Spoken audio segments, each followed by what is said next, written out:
Before colonial powers carved up Africa into sects, there were empires that commanded fear and respect in the hearts of the people, not through luck, but through sophistication, through strategy, and through strength, just brute strength.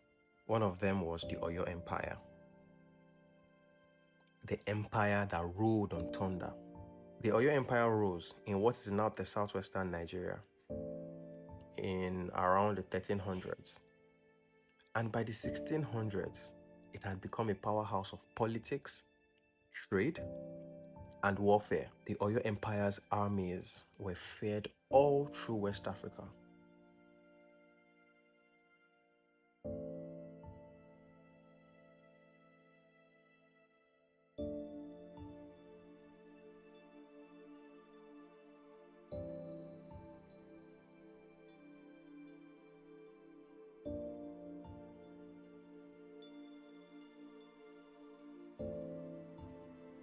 Oyo's strength was not just in battle, it was also in business. It benefited the most from the savannah regions, which facilitated the movement of goods and contact with neighboring cities, neighboring states.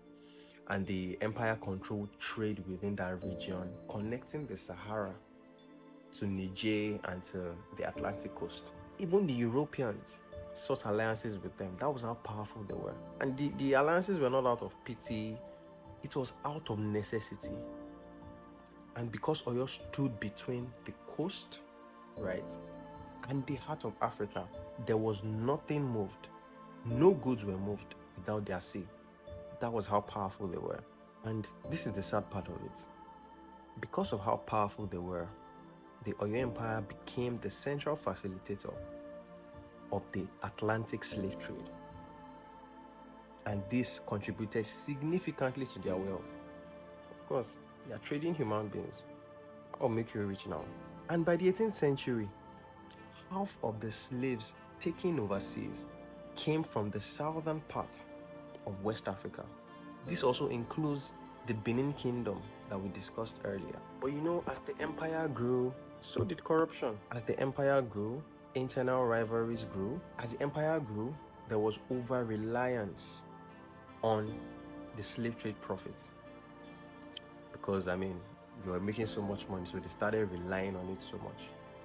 And then wars with neighboring states began to eat at the foundations of the Oyo Empire. So the army that once unified them became divided. And by the 1800s, civil war started crumbling the Oyo Empire, and then Fulani invasions, because the Fulanis were trying to expand their religion. Those invasions from the north crossed what remained of the Oyo Empire. And so that thunder that I mentioned earlier went silent. The Oyo Empire was proof that African civilizations were not primitive. They were complex, they were political, and they were organized. But it also reminds us that empires don't just die because of external enemies alone. They collapse when the inside stops holding it together. This is not a story about some Europeans coming to conquer your cities and your states and your kingdoms. They could not sustain themselves because of conflict. You see, strength without unity is just noise before silence. The Oyo Empire story isn't just history.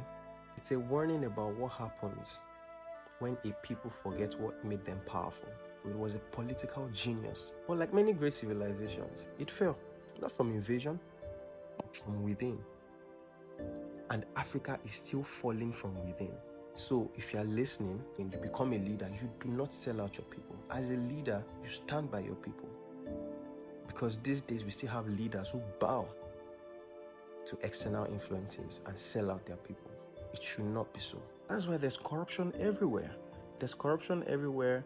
There's bloodshed, there's betrayal, and the economy is just crumbling and falling. You start wondering what's even going on. So please, if you become a leader, you should not sell out your people. Until next time.